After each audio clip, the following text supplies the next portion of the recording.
by the stage readings can be staged. Now you can't feel them sometimes. I think all of us were on the edge of our seat every moment. We were in the room with them, and we felt that. Thank you. So thank you all for that.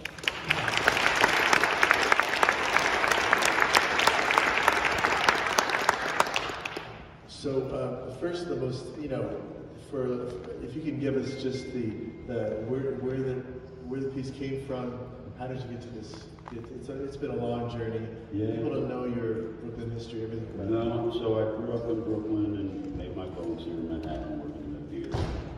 Worked with Lee King and Federal, was a member of the Negro Ensemble Company back in the days when we were the Negro people, the Negro question, the Negro problem. And there were a lot of places I wanted to do that I couldn't do because I was not white, or I was too old, or I was too young, or whatever. Although I did get to do one of those plays. American Buffalo was one of those plays, and I recently got to do it a couple of years ago with our friend Neil Pepe, directing was here in the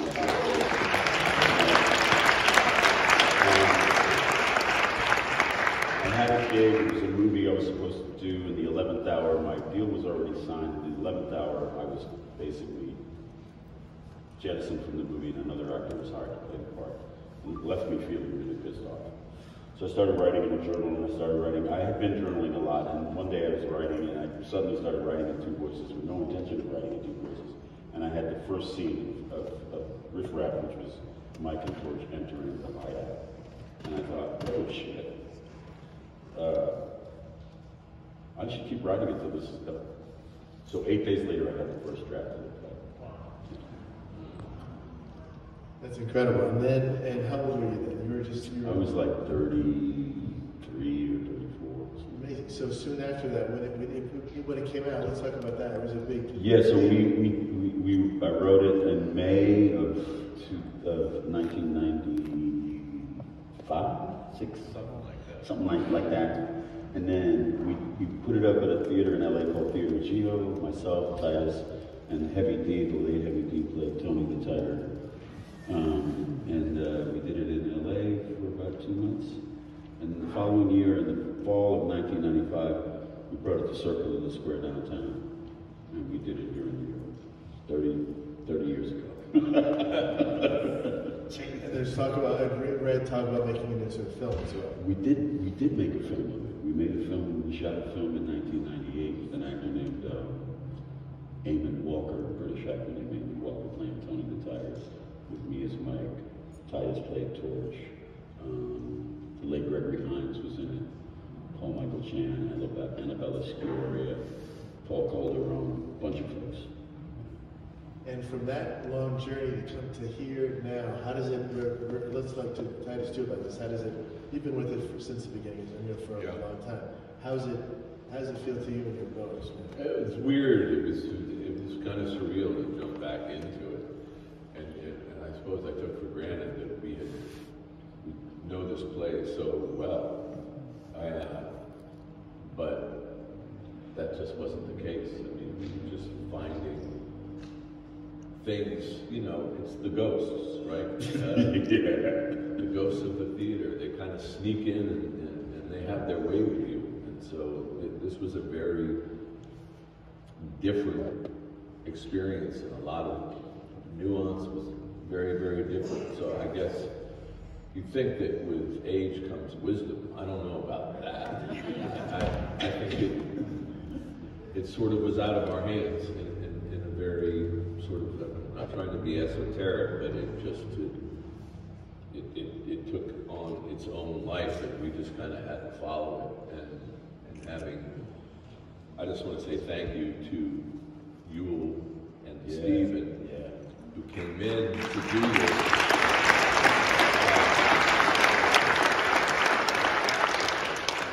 Yul and I have known each other for a long time, worked together, very, very close friends, and to have Stephen, who reached out to Fish to read the stage directions, and that's kind of like having a Navy SEAL come to your house, teach you how to shoot your BB gun.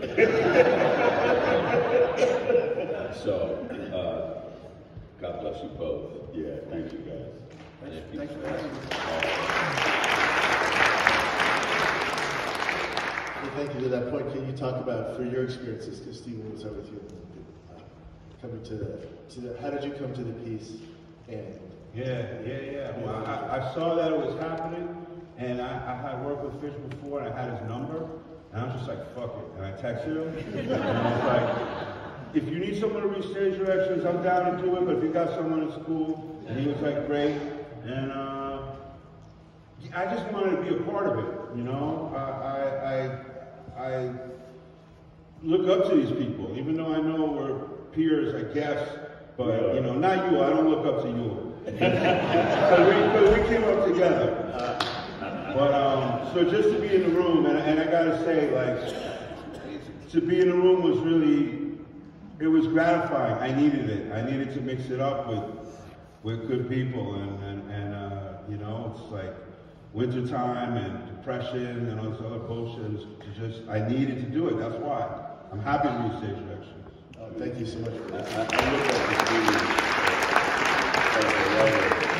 the you know, even though I kind of wrote this play before you started writing plays, when I became aware of your work as a playwright, it was the only other time I had seen myself. Like I was saying, I didn't see myself in those plays when I was a kid, but suddenly your plays were populated with people that look like me, that talk like me, that talk like people I grew up, that came from my community, and I was just really, really ecstatic about that. So I've always admired and respected you and looked up to you as a writer, and I'm so grateful to you for joining us tonight.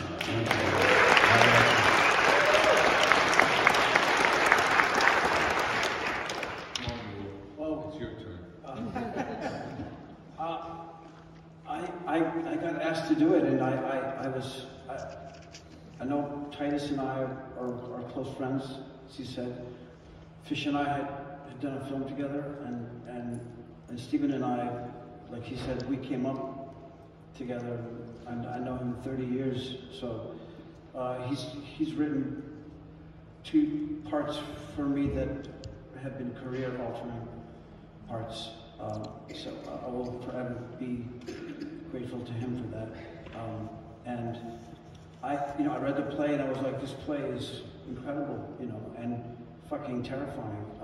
And then I was playing the part that Fish played, so it's, you know, just add the layers in your head to that. So, you know, but I was happy to do it, and I think doing it for this place, yes, for what's going on here, is why we're all here. Yeah. And, you know, that's it. That's what I have to say.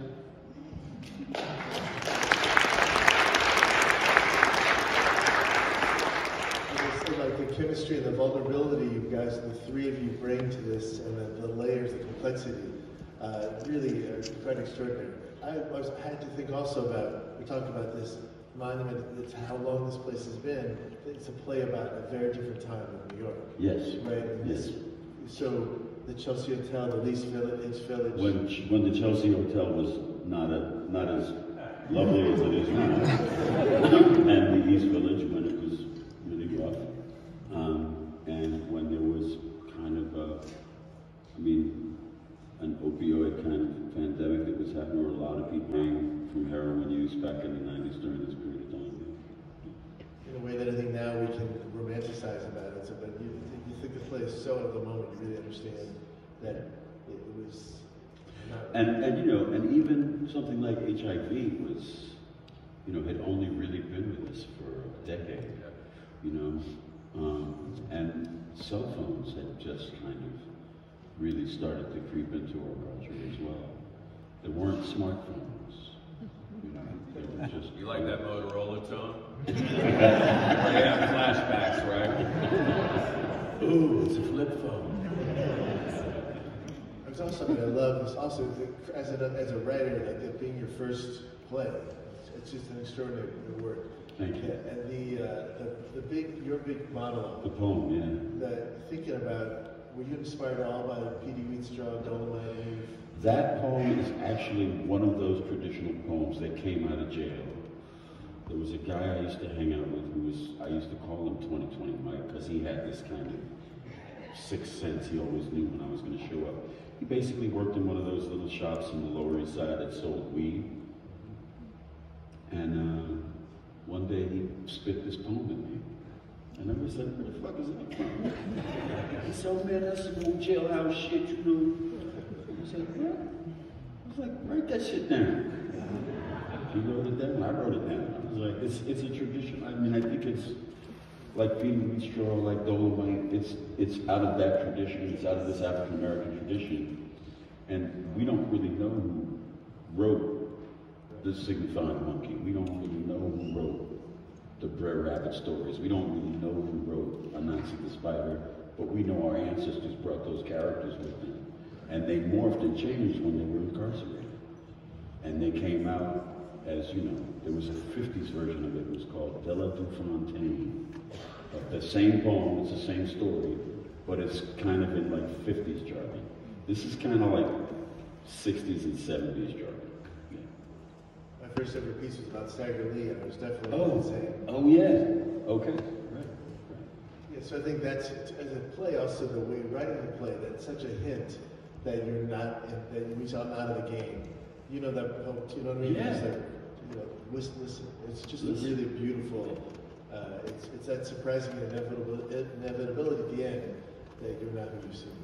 Yeah, he's Mr. Death.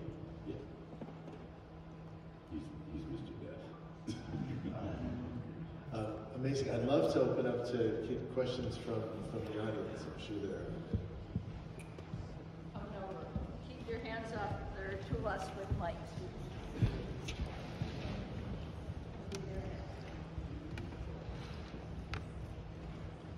Hi, just amazing. Amelia Uria, addiction specialist and researcher. With 87,000 opioid overdose deaths last year, I think this play could not be more relevant today. About that, yeah. So I would really encourage you in your depiction of the withdrawal, and I mean, I just was taken by it, and I didn't come because I knew the topic of this story. So just really encourage you to move forward. And where did that come from, that knowledge of the real gritty knowledge of addiction? It came from a couple of things, but first of all, it was probably my own fascination with heroin addicts as a child. And I've known a number of people over the years who have been heroin users, who've been addicted, some who've kicked, some who have not. The guy I was talking about, 2020 Mike, was a heroin user, lifelong. When I met him, he was in his late 40s. He died in his early 50s. I don't know if it was an overdose or not. But many of Torch's speeches are really filled with some of my own personal stuff, with my own struggles with alcohol. And I just transpose those to heroin use and other people's struggles who I talk to about their addiction to heroin. And I incorporated some of their stories, bits of their stories in Torch's character. Yeah. Thank you. Hello. Roland, the great Rolando. Bro. This is a question for really all of you. My question is about the creative process. When you're working on a piece, you're writing a piece or preparing for a role, and when you get to the point where you're not happy about it, and you have doubts, self-doubts about the role you're about to embark, how do you sort of manage that or conquer that? Soldier on. It's not it's not easy. It's not easy. If it was easy, everybody would do it. But that's part of the beauty of art. All disciplines of art. Without the failure, there's no success, there's no growth. And so, even in those darkest moments, where you can actually even feel like you don't know what you're doing. You've been doing it for a long time, and you come up against something. I like to blame it on bad writing. which this is not the case. But a lot of times it just comes down to something that is not working, and you just have to really just soldier on. And when you get through the other side of it, 99% of the time, it's not that deep. It's some little thing. And when you hit it, then you get to endure the embarrassment and the dissatisfaction with yourself of, I'm so stupid, I can't believe it. I got so completely bollocked up with something that was simple. But in fact, certainly I speak for myself, it's simple stuff that I'll trip on. But you just, you know, roll your sleeves up and get it done, because you don't have a choice, right? You know, what are you gonna do? Go home? Fuck that, that's not an option. Right? You commit to do something, you do it. Just like you finish a play, you finish a painting, even if you think it's bad, if you're writing a piece of music, you power through it. Because when you get to the other side, even if it still remains a failure, you're a better artist for it. So that's a very long-winded response. I apologize. What do you got? About. It was for you too. Oh, what was the question again? What about what? When you have self-doubt, how do you move through it? I have self-doubt I've self-doubt right now. I had to get the question again. I mean, that should tell you everything right there. I mean, self-doubt is, you can't escape self-doubt. Self-doubt is, but it's about the long game, you know, it's about the long game, you know. I'm looking at Mark or whatever, I've known him 30 years too. You know, met him at Slam Dance, you know. I mean, you know, it's about the long game. This is about, I don't know, some stuff's gonna be good, some stuff's not gonna be good.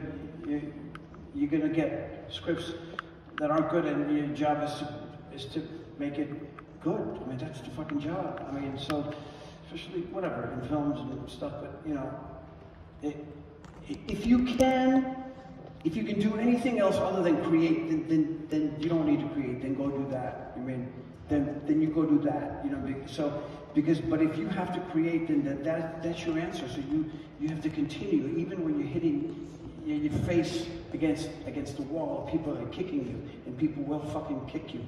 You know, and they'll love to kick you, and especially when you're down. I mean, and you just got to keep fucking going. I don't know what else to tell you. I mean, it's the plight of this whole thing. That's it. You know, I started so young that, you know, I was like, the way I learned to swim was at the YMCA in Brooklyn. They would line all the kids up. They put the life vests on you, and then they throw you in the deep end. They did that to me at 6. In Brooklyn when I was learning how to swim. And I'd liken it the same thing for acting, because I started acting when I was 10. And I was basically, I got a job, I auditioned, I got the part, and then I had to do it every night when they said do it. So, like Titus said, there's no option, you can't be afraid, you gotta just, you know what I mean? You gotta just fucking do it. And that has conditioned me so that, yes, I get self-doubt, yes, I get nervous, I have fear, I have uncertainty for about the first 5 minutes. And then once I'm out there and out in front of people, it's like, oh, yeah, okay, all right. Let's see if we don't fuck this up. That's the price of admission. Because anybody in their right mind would never choose to make the adult decision to pursue a career in the arts. It's the most incredibly irresponsible thing in the fucking world to do. You know? But what else are you gonna do? So you don't have a choice. So with all, I mean, and my children are pursuing acting careers. And I find myself being encouraging, but there are moments when I just go, oh. What did you do when you didn't get an audition? all that stuff. You navigate a sea of disappointment in the arts. But there's lots of islands and beautiful places that you can inhabit along the way. So, absolutely. There's a great saying. I forgot. An actor said to me on a set somewhere. He said, "We're all here because we're not all there."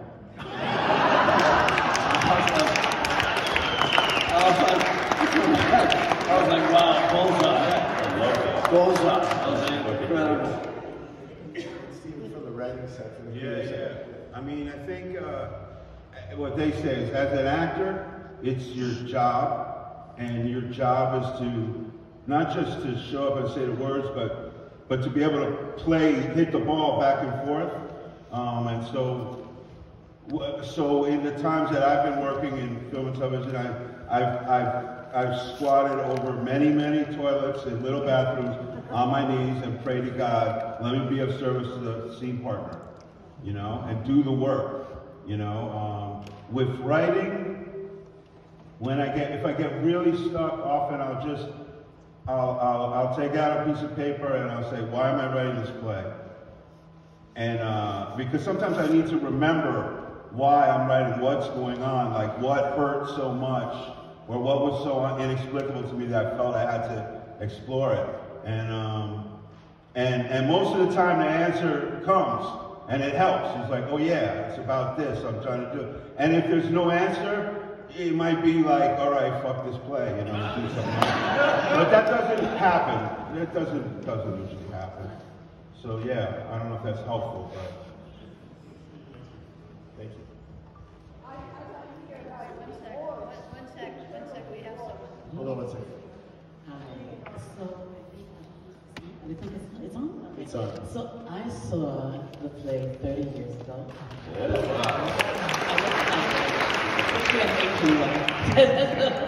But I think what stands out to me was that was the play that brought hip-hop to Broadway.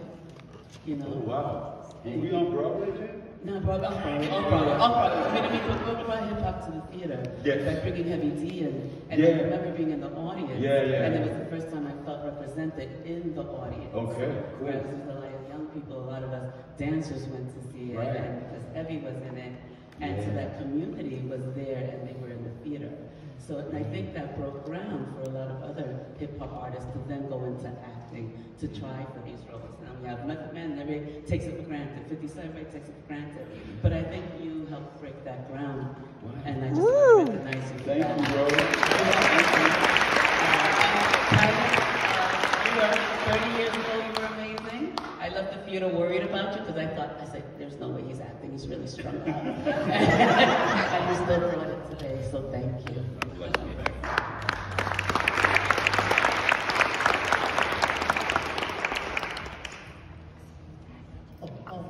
Hey, sorry about that. This is a question for all the actors, even the writer. How do you get into this process and not judge the character? Like, as a performer, because you're playing someone who's separate from who you are. But how do you get into that role and it's like, okay, I know who I'm playing, I know this is completely different from who I am. But how do you just get into that and then you're like, okay. And then you just find a way to just meet them in the middle? You know, for me, whoever I'm playing, whatever the character of the person is, you know, if it's a human being, you know, and if it's a human being, then there's no judgment because we're all really the same. At the end of the day, we have so much more in common. You know, our humanity. Our humanity is what we have in common. So there's no, you can't judge somebody. I mean, it's all coming from love anyway. I mean, the impetus for this, I think, for most artists is about love. I mean, we love what we do. You know, we're here doing what we love, bringing what we love, so we can raise awareness about the situation here in this building, so that maybe we can save this building from being destroyed. Yeah. I think also the golden rule is if you place, it doesn't matter what you're playing, if you place judgment on a character as an actor, you're going to do shitty acting. Because what you're going to start to do is to fall into all the cliches and the tropes. You're playing a villain. Don't play a villain. I mean, even if you got a big mustache to twirl and stuff, don't fucking touch the ends of your mustache. So it's judgment, right? As Walter Kurtz said, you know, it's judgment that defeats us. And that's true in life, and it's certainly true in art. Wow. How are you doing? My name is James Ward. Back in '98, I did Riff Raff at the New York Poets Cafe, if you remember that. I know Stephen from the New York Poets Cafe, and it was a great pleasure to do the play, to see it again, brought back a lot of memories. I know we talked about it right before you did that movie, when you did the movie Riff Raff. I love this play, man. When I first read it in theater school, when I finished it, I was like, I gotta do this play. And as the woman said, you know, do you ever think about doing it again or bringing it back or anything like that? Because, you know. Titus has been trying to encourage me to do it again for a while. And I was silly enough, I kept going, bro, we're too old, we're too old. But after doing this, which this again was Titus's idea that we do it here. I need to work, so I'm a whore for attention, so it's the perfect venue for that. So yeah, we're talking about it, and it would be nice. We might just actually do that. So, I would have a question. I mean, as someone who has seen this, and you had seen this so many years ago, right? Because I feel that the older these cats are, the more profoundly pathetic it is. Yep. Laurence and I, and a lot of us, people who come from the city, we know guys that are in their 40s, 50s, and 60s that are still doing crime. Yes. And so, it speaks to the core of the play, which is once in the life, always in the life. There are some guys that it's not that they don't even want to get out. They don't know anything else, and they don't want to get out. It's a lifestyle. So they're institutionalized basically because they don't have an education, they don't have any possibility, you know. And the thing that's why it's important for this building is because this is a place where people can have possibility and they can have access and they can be exposed to things that will take them further than they think they're capable of going.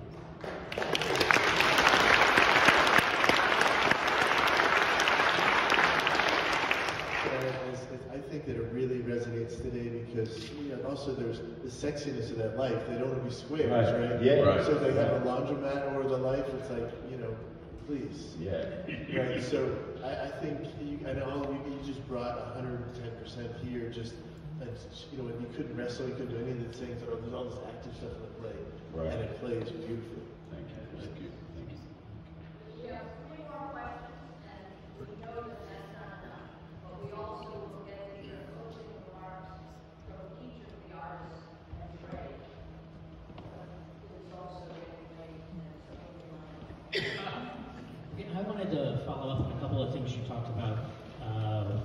You joked about your kids wanting to get into the arts and what have you, and the craziness, and I just wanted to really lead up to a thank you because I came out of counseling and I was looking for another place to go. The church I was at, they were looking for people on their drama team, and I played Oliver and Oliver Twist. Why not? When I was in 5th grade musical, and at this time I'm 30 years old, and it was amazing.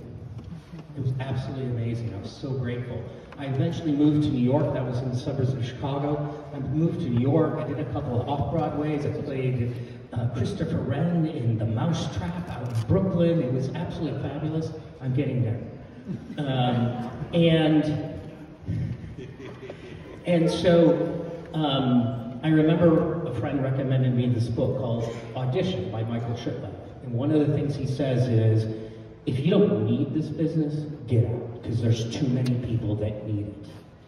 And I'm an engineer by day, I didn't really need it, and I left. And I found myself missing.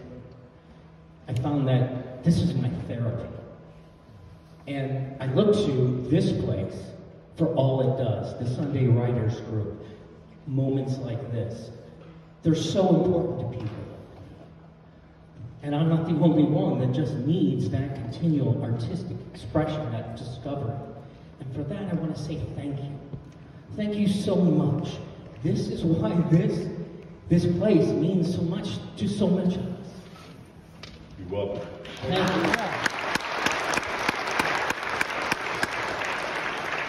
So I have to ask the question, so what do you think? Hello, my name is Shola Ojishina, and one question that I had for the actors who performed today was, what is one piece of advice that you wish you had starting out within your acting career?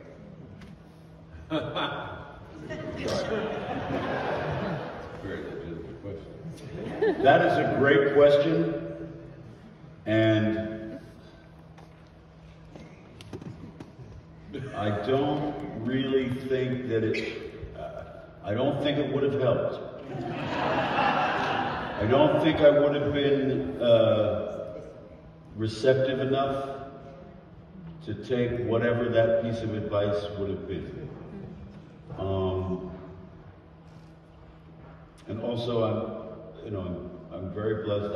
I kind of knew from a very early age that I knew after I did my first audition and got my first job as an actor at the age of 10, I knew I was going to be an actor for the rest of my life. So it wasn't about advice, I just needed opportunities. Yeah. Mm-hmm. I have maybe some advice that might be useful to you. Are you a fan of actors?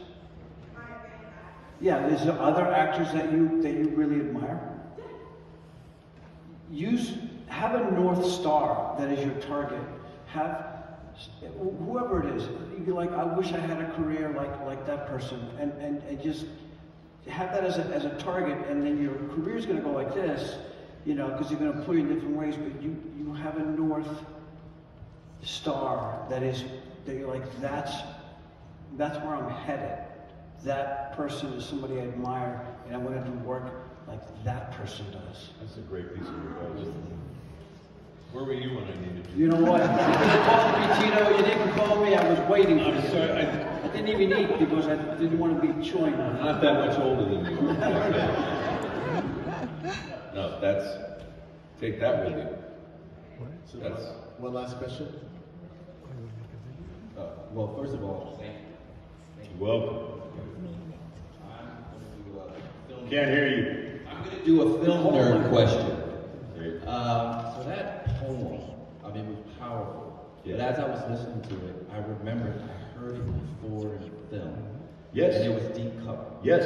There's parts of it in deep cover. Yes. Snippets of it. There's so snippets of it. How you incorporated the film? Was it you talking to Duke about it, or was it just? Yeah. Duke and I decided we were going to use it in a little bit of deep cover, and we changed it a little bit, but it's part of the narration of deep cover. Yeah, it's also in Once in the Life, which is the film of the play. Yeah. Mm-hmm. Yeah. Hi, I grew up, native New Yorker, grew up in the village, and I just want to say, I think you did such a great job of conveying the absolute fear that many of us have of rats.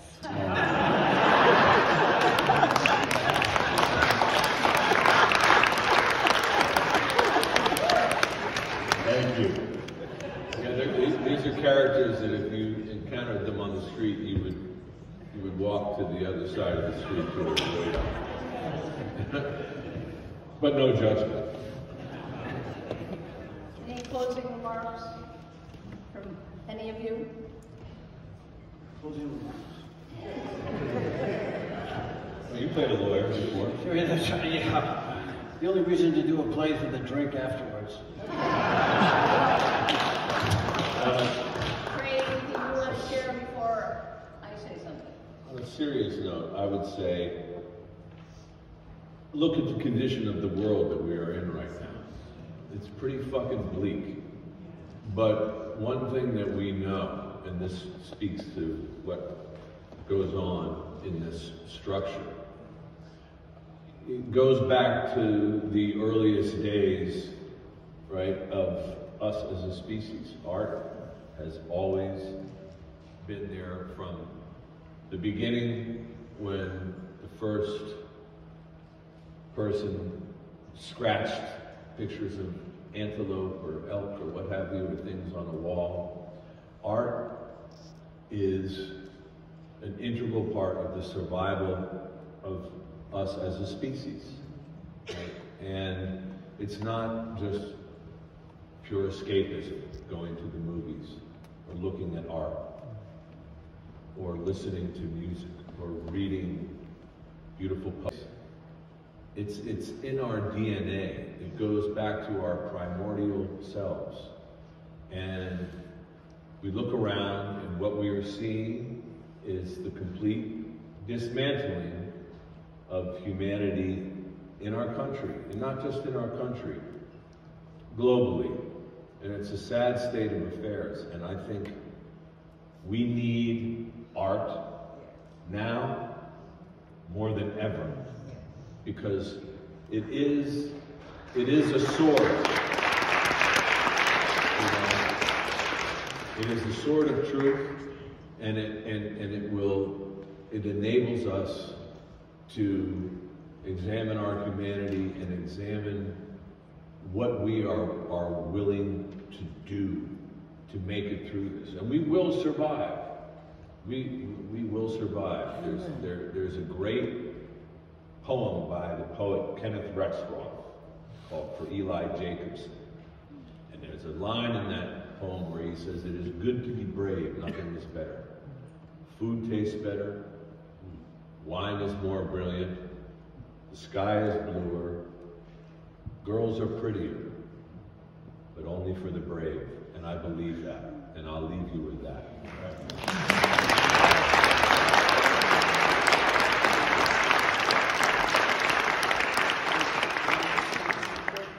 I just want to, I agree with everything Titus said, but also, like, I think of, as a writer, like, the biggest thing that you do is that you create community.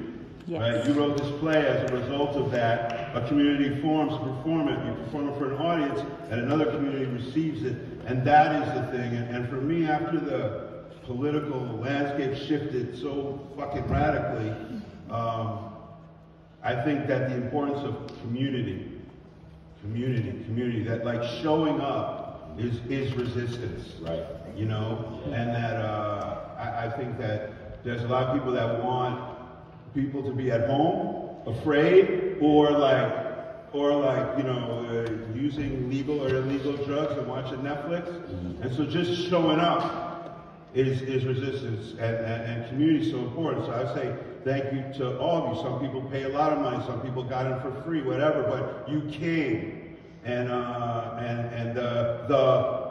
art was the excuse to come. Mm-hmm. But you're here. And we get, you know, life is other people.